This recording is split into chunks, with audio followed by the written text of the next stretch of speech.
Hi again, welcome back to engvid.com. I'm Adam. Today I'm going to help you sound a little bit more like a native speaker, hopefully. Students ask me all the time, how can I sound like a native speaker? Well, before I say anything, let me just tell you that it will take time and a lot of practice. The best way is to live in an English-speaking country, of course, but of course you can do it anywhere. But it takes time, be patient, practice. So we're looking at pronunciation. Let me start with this word, pronunciation, not pronunciation. It is not a pronoun. A pronoun is I, me, my, mine. Pronunciation is how we speak English. So I'm going to give you 3 tips that will help you sound a little bit more like a native speaker.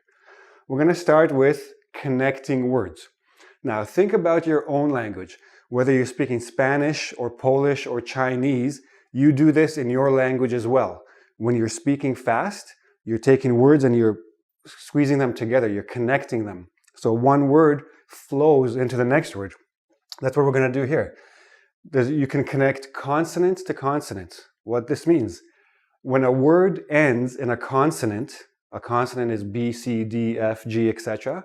A vowel is A, E, I, O, U. When a word ends in a consonant and the next word begins with the same consonant, drop the first one.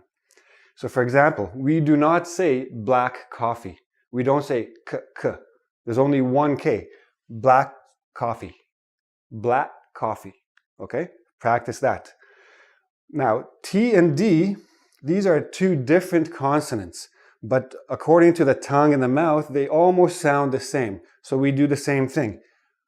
What do you do? What do you do?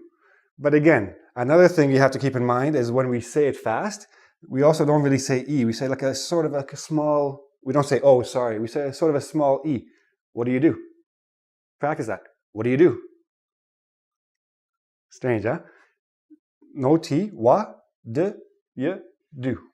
What do you do? That's how a native speaker would say it naturally.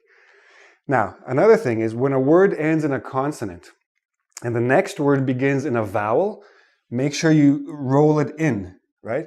Roll the consonant into the vowel and separate the syllable before. A syllable is the vowel sounds in a word, okay? So nobody, like native speakers, don't say not at all. Oh no, not at all. We don't say it like that. We say, oh, not at all. Not at all. Not at all, right? The T, so this becomes na, ta, tall. Na, ta, tall. Not at all. Okay? Say it quickly, blend the letters one into the next, but again, practice it. Now, for those of you who are going to be taking a test, an English test that involves listening, IELTS, TOEFL, TOEIC, if you're in Canada, you're maybe doing a CELPIP test, okay? This is going to help you on the listening section as well. This is one of the things they're testing.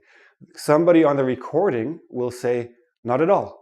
And you need to cut, not at all. You need to understand the separate words. That's part of the test. So practice speaking it, practice listening to it. Another thing we do is we squeeze some words, okay? Certain words, we don't say all the syllables. We don't even say all the letters. I've heard many students say, comfortable, comfortable. But native speakers, we don't say this part. We don't say the or. We say comf, ta, bull. And notice the last sound is like a small, tiny little I in there. Comfortable. Comfortable. Comfortable. Okay? We don't pronounce the or. Comfortable. No, don't do that. Another word like that, interesting.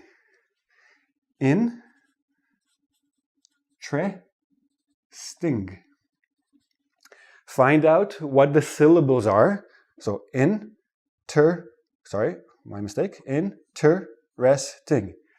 If you want to emphasize something, we have a word called enunciate. When someone wants to emphasize a word, then they enunciate each syllable. They say each syllable separately. Oh, that is very interesting, right? Because I want you to understand that the word is interesting. But in everyday speech, Interesting. Interesting. Interesting. I have 4 syllables. When I actually say it naturally, it becomes 3 syllables, and the T and the R become like a CH, but we'll talk about that next. Another word, every. Every. I don't say every. I don't say this letter E. Every. Every. Everyone. Everything. Every. Okay? Last, squeeze letters. Now, this is particularly true for a few letters.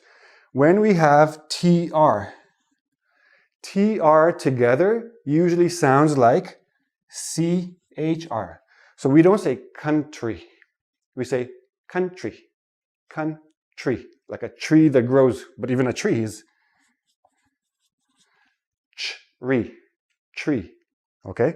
If you go out with your friends, you go out for a treat. Okay? Another one is DR. DR also doesn't really sound like DR. We don't say 100. Okay? It's too difficult for the tongue to make the quick switch. So this sounds like JR. 100. 100.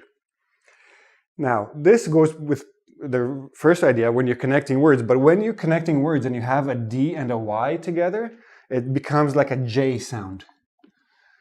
Did you? Did you? Did you? Did you do it? Did you do what I asked? Did you? Did you? Okay, so we say it like that. Very quick, very mixed, and you have to practice these because it's just more a habit than anything else. Native speakers, we don't think about doing these things. It just rolls off the tongue just like that, okay? But also, make sure you do a lot of listening. Listen to TV sitcoms, listen to the radio, lots of things on the internet. TED.com, for example, you can hear native speakers all the time. And what you can do is you can try to do dictation and try to listen and cut the words you hear into the actual separate words that they are. Listen to individual words and try to find their syllables, okay? But again, it's just practice, practice, practice. And of course, at ingvid.com, if you go to the search box at the top of the site, we have a few more, we have quite a few more pronunciation lessons. You can go there and become a more natural speaker of English, okay? Thank you for joining me today. Please go to the YouTube channel, my channel on YouTube, subscribe, and I will see you again really soon. Bye.